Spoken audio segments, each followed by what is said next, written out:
안녕하세요. 반갑습니다. 주갈성의 성경 가이드 시간입니다. 한 주간 잘 보내고 계시죠? 여전히 날씨가 많이 추운데 여러분들 끝까지 건강 잘 챙기시면 좋겠습니다. 오늘은 우리가 신약을 시작하기 전에 이 구약과 신약 사이의 역사인 신구약 중간사에 대해서 좀 간략히 알아보는 시간을 좀 갖도록 하겠습니다. 우리가 이 역사에 대해서 간단히 살펴보는 이유는 우리가 앞으로 보게 될 그 신약의 배경을 잘 설명을 해주고 있기 때문에 그렇습니다. 거의 400여 년의 이 세계 역사의 흐름, 또 그리고 그 기간 안에 그 이스라엘 땅에서 이 벌어진 일들을 우리가 살펴보는 내용은 사실 굉장히 방대합니다. 그런데 오늘은 그 모든 내용을 아주 간략하게, 아주 기본이 되는 내용들만 중심으로 간단히 살펴보도록 하겠습니다. 일반적으로 신구약 중간사라고 말하는 그 시기적인 범위는요, 말라기 선지자서부터 세례 요한까지의 시기를 말합니다. 시기적으로 보면 BC 430년 경서부터 BC 5년 정도까지의 시간을 말합니다. 그러니까 거의 450년 정도의 기간이 되겠죠. 성경에서 이 말라기와 이 세례 요한이 광야에서 외치는 그 시간까지의 그 실제적인 그 기간을 따져보면 거의 한 450년 정도 기간이 있었는데, 사실은 이 기간 동안에 하나님께서는 어떤 선지자를 통해서 말씀하시지도 않으셨고, 마치 성경의 역사가 멈췄다고 생각하면서 이 기간을 성경 역사의 공백기간이다라고 말하시는 분들도 있습니다. 그런데 하나님의 섭리나 하나님의 역사의 공백은 절대로 있을 수가 없습니다. 우리는 이 역사를 구약의 연장선으로 좀 이해를 해야 합니다. 하나님께서 선지자를 통해서 어떤 말씀도 하지 않으셨다고 해서 하나님께서 이 세상의 역사를 그냥 놔두신 것이 아닙니다. 우리가 이것을 보는 이유가 바로 여기에 있는데, 이 기간도 분명하게 창조주 하나님께서 이 역사를 주관하시고 섭리하셨다는 사실을 우리는 분명히 알 수 있습니다. 그리고 이 기간에 그 세계 열강들의 움직임과 함께 그 이스라엘 땅에서 어떤 일들이 벌어졌는지를 우리가 좀 기본적으로 알아야 신약 성경의 그 시대적 배경을 이해하는 데 굉장히 도움이 됩니다. 중간 역사 기간 동안의 세계 역사는 우리가 기본적으로 잘 알다시피 페르시아 제국, 그 다음에 헬라 제국, 그 다음에 로마 제국으로 연결이 됩니다. 문제는 이 헬라 제국과 로마 제국 사이의 역사가 굉장히 중요합니다. 여러분, 헬라 제국은 여러분들이 잘 알다시피 이 마게도니아의 그 알렉산더 대왕에 의해서 이루어지게 됩니다. 실제로 이 알렉산더 대왕은 거의 10년 만에 이 마게도니아와 그리스, 그 다음에 동아시아, 애굽, 지금의 파키스탄 지역까지 어마어마한 그 모든 지역을 거의 10년 만에 이 알렉산더 대왕이 다 점령하게 됩니다. 사실 이 지역은 이미 페르시아가 이 점령하고 있었던 지역이었는데 이 알렉산더 대왕이 이것을 다 빼앗게 됩니다. 다니엘서에서 말하는 헬라 왕이라고 하는 인물이 바로 이 알렉산더 대왕을 말하고 있습니다. 짧은 시기에 온 세계를 정복한 이 알렉산더 대왕은 너무나 갑자기 33살에 죽게 됩니다. 그리고 그를 따르던 4명의 장군들이 이 지역을 두고 엄청난 싸움을 벌이면서 결국은 4명이 차지하게 되는데, 이 4명 속에서도 서로 전쟁이 일어나겠죠. 그래서 결국은 시간이 흘러서 어떻게 되느냐, 결국 이 애굽 지역은 톨레미 왕조가 차지하게 되고, 그 다음에 이스라엘의 이 북동 지역인 중앙아시아 전체 이 지역은 셀류쿠스 왕조가 차지하게 됩니다. 다니엘 11장에 나오는 남방왕이 이 톨레미 왕조고, 그리고 이 북방왕이 바로 셀류쿠스 왕조를 말하고 있습니다. 다니엘 11장 11절, 남방왕은 크게 노하여 나와서 북방왕과 싸울 것이라. 북방왕이 큰 무리를 일으킬 것이나 그 무리는 그의 손에 넘겨준 바 되리라. 결국 헬라 제국은 이렇게 톨레미 왕조와 셀류쿠스 왕조로 구분이 됩니다. 그런데 이 두 왕조 사이에 150년간의 전쟁이 벌어지게 되는 것입니다. 그래서 다니엘이 지금 이 전쟁을 예언을 하고 있는 것입니다. 이 엄청난 두 왕국 사이에 껴있는 예루살렘은 그 기간 동안에 어떤 시간을 보냈을까요? 사실은 그 사이에서 엄청난 혹독한 시간을 보내게 됩니다. 처음에 120년 정도는 이 애굽 지역을 차지하고 있었던 톨레미 왕조가 이 예루살렘, 즉 유대 지역 이스라엘을 통치하게 되고, 나중에 셀류쿠스 왕조가 이 지역을 빼앗게 됩니다. 그래서 결국 나중에는 셀류쿠스 왕조가 이 유대 지역을 통치하게 됩니다. 이때 이 톨레미 왕조는 비교적 이 이스라엘 지역을 통치할 때 유대인들에게 그 문화나 종교에 대해서 굉장히 호의적이었습니다. 이렇게 톨레미 왕조가 이 예루살렘 지역을 차지하고 통치하고 있는 동안에 이집트 알렉산드리아에서는 구약 성경을 헬라어로 번역하는 그 70인역도 만들어지게 되는 것입니다. 문제는 이 지역을 셀류쿠스 왕조가 통치하게 되는 시기는 사실은 이 예루살렘의 엄청난 혹독한 고난의 시간이 오게 됩니다. 셀류쿠스 왕조의 이 에피파네스 왕이라고 하는 이 인간이 얼마나 이 유대인들을 학대했는지 모릅니다. 특별히 이들을 종교를 개종시키기 위해서 온갖 만행을 저지르게 됩니다. 심지어 유대인들에게 유대인들이 제일 금기시하는 돼지고기까지 먹이기 시작했습니다. 그리고 자신은 여러 전쟁에서 패하고 나서 금이 필요했던 시기라 이 에피파네스 왕이 이 유대인 성전에 있는 그 금을 노리게 됩니다. 그리고 그 금을 빼앗기 위해서 유대인들에게 온갖 만행을 저지르게 됩니다. 이러한 과정에서 예루살렘의 한 조그만 마을에서 유대인들에 의해서 이 반란, 즉 셀류쿠스 왕조에 대한 반란이 일어나는데 이것을 우리가 마카비 혁명이라고 부릅니다. 이 반란을 주도한 그 유대인 중에 유다라고 하는 인물이 있습니다. 이 유다의 별명이 망치란 뜻의 마카비였기 때문에 이 혁명 이름을 보통 마카비 혁명이라고 부르게 됩니다. 마침내 이 셀류쿠스 왕조와 대항하는 이 마카비 세력들이 점점점 세져서 전쟁을 벌이게 되는데 이 전쟁에서 이기면서 이 예루살렘도 다시 탈환하게 됩니다. 그리고 이 전쟁의 승리로 이스라엘은 이 셀류쿠스 왕조로부터 독립을 하게 되고 마침내 이 혁명 세력을 주축으로 왕조를 이루게 되는데 이 왕조가 바로 하스몬 왕조가 되는 것입니다. 이렇게 시작된 이 하스몬 왕조는 문제가 뭐였냐? 다윗의 혈통과 상관이 없는 정통성이 없는 왕조였다는 것입니다. 그런데 시간이 흘러가면서 더 큰 문제가 생기는데 바로 이 하스몬 왕조의 요나단 왕이 대제사장의 역할까지 하게 됩니다. 여러분, 이 하스몬 왕조는 지파로 따지면 레위 지파에 속했습니다. 그래서 제사장은 가능했지만 대제사장은 레위 지파가 할 수 있는 그런 역할이 아니었습니다. 그래서 사실 당시에 사독 계열만 가능했던 것이었는데 왕으로서 대제사장까지 겸한다고 하는 이 사실에 대해서 유대인들은 너무나 충격을 먹었고 이런 사실에 대해서 굉장히 반감을 갖는 유대인들이 많이 생겨나게 되었습니다. 이렇게 정통성이 없는 왕이 심지어 대제사장까지 겸하는 이 상황에서 유대인들 안에서 특별히 종교적으로 경건한 자들은 세 부류로 나뉘게 됩니다. 첫 번째 에세네파가 있습니다. 이 에세네파는 원래 대제사장의 역할을 해야 하는 부류였기 때문에 굉장히 반발이 컸습니다. 이들의 반발이 너무 강했기 때문에 왕은 이들 중에 몇 명을 심지어 죽이기까지 합니다. 결국 이들은 그 유대 공동체를 떠나서 그 천연 동굴이 많이 있는 이 사해 북서 쪽에 있는 쿰난 지역으로 이동해서 자신들만의 공동체를 이루게 되는데 우리가 이것을 에세네파라고 부릅니다. 두 번째 부류는 사두개파가 있습니다. 사두개파 잘 아시죠?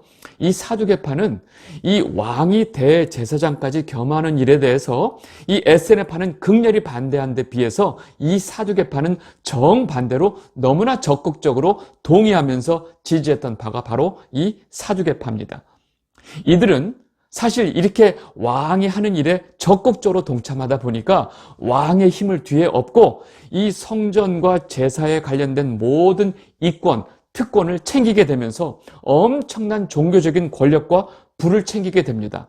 다시 말해서 이들은 당시에 엄청난 종교 귀족들이었습니다. 놀랍게도 이 사두개파는 자신들이 이 제사법의 근거가 되는 모세오경만 성경으로 인정했고 나머지는 인정하지 않았습니다. 그래서 이 사두개파는요, 죽은 자의 부활, 천사, 마귀 같은 이런 영적 세계를 인정하지 않았습니다. 왜냐하면 모세오경에 이러한 주제가 언급되지 않기 때문입니다. 그런데 이들이 모세오경 외에는 성경으로 인정하지 않은 더 큰 이유는 현실적으로 이들은 너무나 유복하고 아주 부유한 삶을 살았기 때문에 천국을 인정하지 않았던 것입니다. 누릴 거 다 누리며 사는 이 부유한 이들은 천국에 대해서 어떠한 관심도 갖지 않았기 때문입니다. 여러분, 성도로서 아주 부유하게 살고 싶은 마음이 얼마나 위험한 것인지 여러분들은 분명히 아셔야 합니다. 마지막으로 세 번째 파가 바리새파입니다. 바리새파는 왕이 이렇게 대제사장을 겸하고 있다는 이 사실에 대해서 아주 목숨을 걸고 반대하지는 않았지만 또 적극적으로 이를 찬성하지도 않았던 이 입장을 취하고 있었습니다. 이들은 조용히 각자 자기의 생업을 종사하면서 저녁마다 율법을 연구해서 백성들에게 하나님의 율법을 가르치는 사실 가장 경건한 사람들이었습니다. 그렇게 하나님 앞에 온전하고 경건했던 이 바리새파가 왜 예수님한테 독사의 자식이라고 욕을 먹었을까요? 이 바리새파의 문제는 이 사두개파와 정반대로 사두개파는 성경을 잘라냈지만 이 바리새파는 성경을 계속 갖다 붙였습니다. 백성들로 하여금 율법을 잘 지키게 하고 절대로 율법을 어기지 못하게 하기 위해서 자꾸 부수적인 안전장치들을 만들어 나갔던 것입니다. 그리고 이러한 자신들이 만들어 놓은 그런 규례들에 대해서 어떤 신적인 정당성을 부여하기 위해서 자꾸 자신들이 부연 설명으로 해놓은 것들에 대해서 자꾸 율법화하기 시작했고 성문화하기 시작했던 것입니다. 이것이 바로 예수님께서 말씀하면서 지적하신 구전율법이고 성경에 나오는 장로들의 전통이었습니다. 결국 이들은 이러한 구전율법, 장로들의 전통을 율법화하고 문서화하면서 만든 책이 바로 탈무드입니다. 유대교에서 탈무드는 거의 성경과 같은 그런 등급의 경전이 되어버렸습니다. 자, 다시 역사로 돌아가서 셀류쿠스 왕조의 그런 엄청난 이 종교적인 핍박에 대항해서 일어난 그 마카비 혁명으로 인해서 하스몬 왕조가 생겨났다고 말씀을 드렸죠. 그런데 이 하스몬 왕조가 점점 시간이 지나면 지날수록 어떤 하나님 앞에 경건을 유지하는 것이 아니라 자체적인 권력과 세력 다툼을 하는 모습으로 변모해 가기 시작합니다. 그러면서 점점 시간이 흘러가면서 이 하스몬 왕조는 철저하게 두 파로 갈리게 됩니다. 한 파는 당시에 왕을 하고 있는 히르카누스 왕과 이를 지지하는 바리새파가 한 파를 이루었고, 또 하나는 먼저 왕의 둘째 아들인 그 아리스토블루스라고 하는 그 2세와 이를 지지하는 사두개파, 이 두 세력으로 나뉘게 됩니다. 이 아리스토블루스는 사실 군대를 통솔하고 있었어요. 군대를 쥐고 있었던 건 아리스토블루스였습니다. 그래서 어느 날 이 아리스토블루스와 사두개파가 군대를 동원해서 이 왕자리를 차지려 하고 있었던 히르카누스를 쳐들어와서 자신의 형이었던 히르카누스를 몰아내고 왕자리를 차지하게 됩니다. 느닷없이 히르카누스 왕과 바리새파는 그 왕자리를 내주고 세력에서 밀려나게 됩니다. 자신들의 권력을 되찾기 위해서 이 히르카누스와 바리새파는 외부의 세력을 끌어들입니다. 그런데 이 외부의 세력이 바로 당시에 엄청난 세력을 키워나가고 있었던 로마였습니다. 그리고 이 로마의 세력을 끌어들이는데 중간에 로비 역할을 했던 것이 바로 에돔 출신의 안티파테르라는 사람이었습니다. 결국 폼페이우스 장군이 이끄는 로마 군대가 예루살렘에 들어와서 이 아리스토블루스 2세를 왕자리에서 밀어내게 됩니다. 그렇다면 여기서 폼페이우스 장군이 이 아리스토블루스를 밀어내고 원래 왕이었던 히르카누스를 왕자리에 앉힐까요? 택도 없는 소리였습니다. 이 순간의 선택은 결국 유대 이스라엘이 로마의 속국이 되는 결과를 가져오게 됩니다. 당시 세상의 제국으로 그 세력을 키우고 있었던 로마의 폼페이우스가 진군에 들어온 이상 이 지역은 이미 로마의 속국이 되어버린 것입니다. 이때 로비스트로 활약했던 그 안티파테르, 이 사람이 에돔 사람이었다고 그랬죠. 이 안티파테르의 아들 헤롯이 결국은 로마 황제의 힘을 얻고 그 유대 지역의 분봉왕이 되는 것입니다. 여러분, 이것이 예수님께서 태어나실 당시의 예루살렘 지역의 정치적인 상태였습니다. 이렇게 이스라엘이 끊임없는 이 제국 세력들의 먹잇감으로 전락한 지 몇백 년이 지나고 결국은 로마의 속국으로 살아가고 있을 이때 정말로 하나님의 도우심을 구하는 경건한 자들이 비로소 무릎을 꿇고 하나님 앞에 간구하기 시작합니다. 여호와 하나님이시여, 언제까지 우리를 이렇게 놔두실 것입니까? 말라기 선지자를 통해서 말씀하신 그 엘리야는 언제 보내주실 것입니까? 하면서 이 경건한 자들의 통곡의 기도가 시작됩니다. 그리고 그 기도의 응답으로 마침내 광야에서 외치는 자가 나타납니다. 바로 엘리야를 보내주신 것입니다. 그가 바로 여러분들이 아는 세례 요한인 것입니다. 여러분, 여기까지가 신구약 중간사의 아주 간략한 역사였습니다. 자, 그렇다면 이 기간 동안 그 많은 열강의 틈바구니에서 사실 이 예루살렘 지역의 이스라엘의 이 유대인들은 완전히 고래 싸움에 새우등 터지고 있었던 것입니다. 왜 이들에게 이런 혹독한 역사가 있었을까요? 여러분, 그 400년 동안에 이 유대 민족들이 이러한 혹독한 역사를 겪은 것이 우연이었을까요? 여러분, 우리는 말라기 선지자를 통해서 이들이 하나님 앞에 어떻게 하나님 이름을 멸시하고 하나님 앞에 드리는 제물로 온갖 흠이 있고 더러운 제물로 제사를 드리면서 이렇게 날마다 제사를 드리는 것이 얼마나 번패스럽고 번거로운 거 하며 불평했던 이들의 모습을 우리는 분명히 기억하고 있습니다. 그렇게 선자들을 통해서 끝까지 돌아오라고 외쳤던 하나님의 외침을 저버렸던 이 이스라엘 백성들의 역사는 결국 이 세계 열광 속에서 완전히 그 존재감마저 없어지는 그 민족이 되어버렸던 것입니다.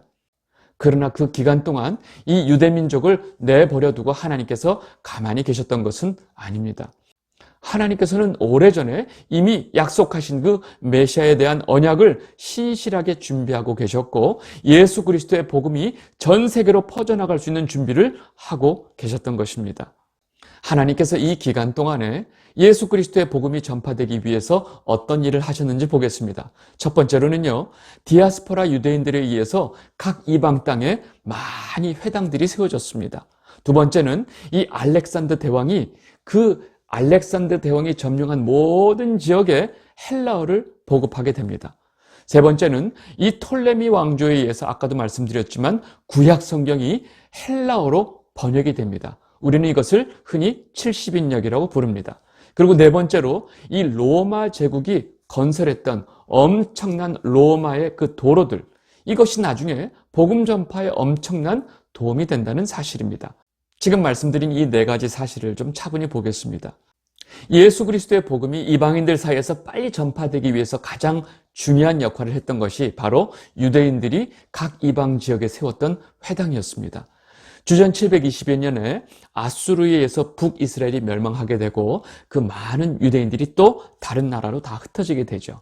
그리고 그 이후에 주전 586년에 바벨론에 의해서 또 남유다가 멸망하게 되고 남은 유대인들이 바벨론으로 끌려가고 또 그 외에 많은 유대인들이 전 세계 각지에 흩어지게 됩니다.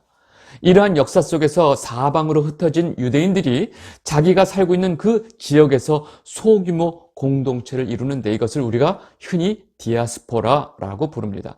디아스포라라는 뜻은 흩어진 자들의 뜻이 있습니다. 이렇게 흩어진 유대인들은 곳곳에 회당을 만들고 그 회당은 이들의 종교 생활의 중심이 됩니다. 이 회당을 세우는 그런 기준이 있는데 보통 독립된 회당은 유대인들 성인 남성 10명이 있으면 정적수가 됩니다. 회당의 용도는 안식일에 예배도 드렸지만 평일에는 학교로 이용되었고 평상시 유대인들이 모이는 지금 우리가 잘 알고 있는 마을회관 같은 역할도 했습니다.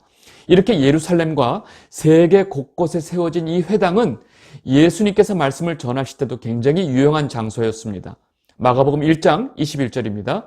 그들이 가버나움에 들어가니라. 예수께서 곧 안식일에 회당에 들어가 가르치시매. 요한복음 18장 20절입니다. 예수께서 대답하시되 내가 드러내놓고 세상에 말하였노라.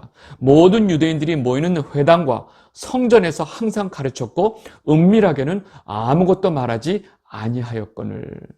이렇게 예수님도 이 회당을 많이 이용하셨고 실제로 이 예수 그리스도의 복음을 이방에 가장 많이 전했던 바울도 전도 여행을 다니면서 길거리에서 그냥 전도한 것이 아니었습니다.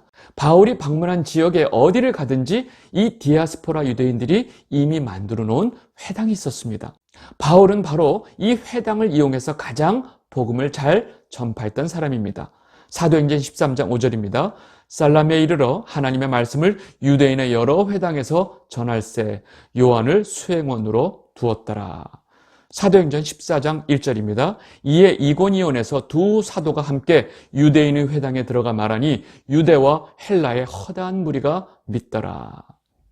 여러분, 이렇게 이 디아스포라 유대인들이 모여있는 회당은 사도 바울이 예수 그리스도의 복음을 전하는 가장 중요한 기반이 되었던 것입니다. 그리고 이렇게 이방 땅에 세워진 이 회당에는 유대인들뿐만 아니라 이방인들도 많이 있었습니다. 그들은 예수 그리스도에 대해서 모를 뿐 이미 구약과 하나님에 대해서는 굉장히 익숙한 자들이었습니다. 이렇게 중간사 기간 동안 디아스포라 유대인들에 의해서 세워진 이 회당은 나중에 이 초대교회 시대에 예수 그리스도의 복음을 전하는 전도자들에게 있어서 굉장히 복음 전파에 가장 중요한 기반을 제공했던 것입니다. 두 번째로 이 알렉산더 대왕이 점령했던 모든 지역의 언어를 헬라어로 통일한 사건을 제가 말씀을 드렸는데, 알렉산더 대왕은 마게도냐인이었습니다. 그리스인이 아니었어요. 그럼에도 불구하고 그는 이 헬라 문명에 대해서 굉장히 친밀감을 가지고 있었습니다. 알렉산더 대왕은 그의 스승이었던 아리스토텔레스를 통해서 그리스 문화와 문명을 받아들였습니다. 그리고 당시 그 그리스 문명의 가치를 굉장히 높이 평가하고 있었습니다.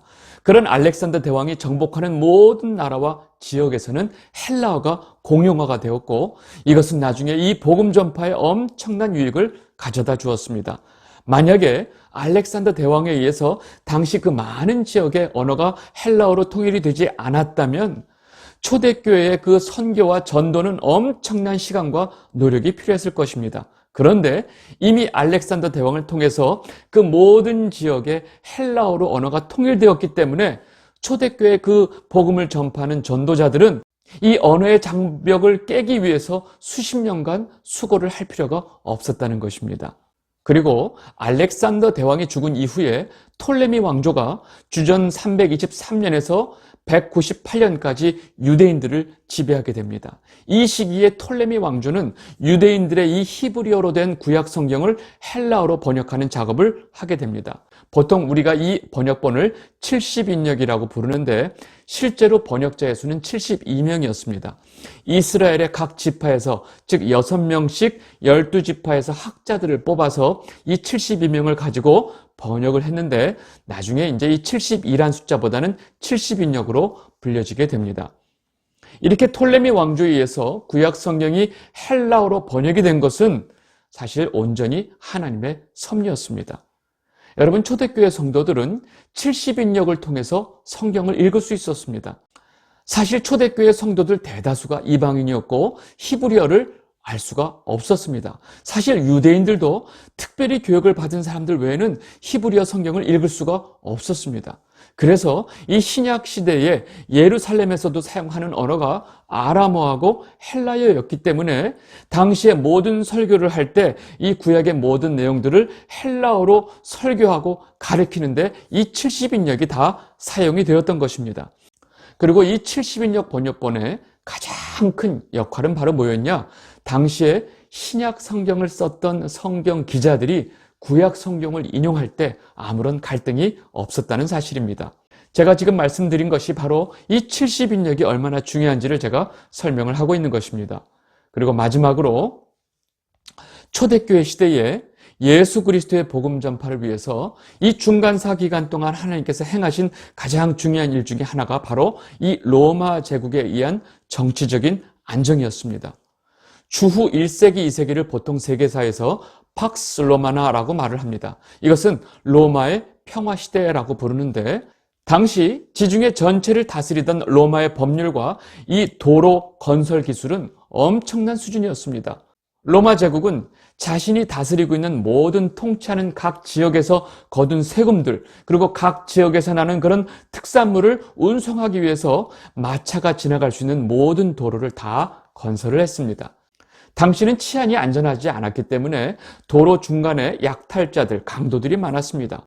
그래서 각 지역에서 운송되는 그 세금과 그런 지역 특산물을 운송하는 그 마차들이 안전하게 로마에 도착할 수 있도록 그 길에 일정한 거리마다 로마 군인들이 보초를 세워두고 그 길에 어떤 안전을 지키고 있었던 것입니다. 이로 인해서 당시 일반인들도 안전하게 이 로마 군인들의 보호를 받으면서 이 길로 여행을 다닐 수가 있었던 것입니다. 당시 이러한 대도시를 중심으로 연결된 이러한 안전한 도로들이 있었기 때문에 사도 바울을 포함한 많은 복음 전도자들도 이들의 보호를 받으면서 안전하게 예수 그리스도의 복음을 전하는 전도 여행을 다닐 수 있게 되었던 것입니다. 이 영상을 보고 계신 주갈성 성도 여러분, 지금까지의 내용을 잘 들으시면서 어떤 생각이 드세요? 태초일에 온 세상에서 하나님의 섭리와 역사가 멈추신 적은 없다는 사실입니다. 그 창조주 하나님의 섭리는 지금 이 순간에도 멈추지 않고 역사하고 계신다는 사실을 우리는 분명히 알아야 합니다.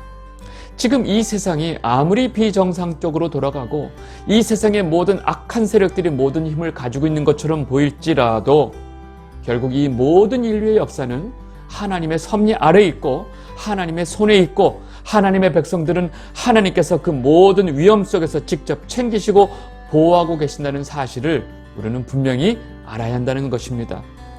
그 신실하신 하나님 아버지께서 하나님의 자녀된 저와 여러분 우리 모두를 지금 이 순간도 그의 의로우신 오른손으로 붙들고 계신다는 사실을 여러분들 결코 놓치면 안 됩니다. 아시겠죠? 네, 신구약 중간사는 간략하게 이렇게 정리하도록 하고 다음 주서부터 신약을 공부하도록 하겠습니다. 감사합니다.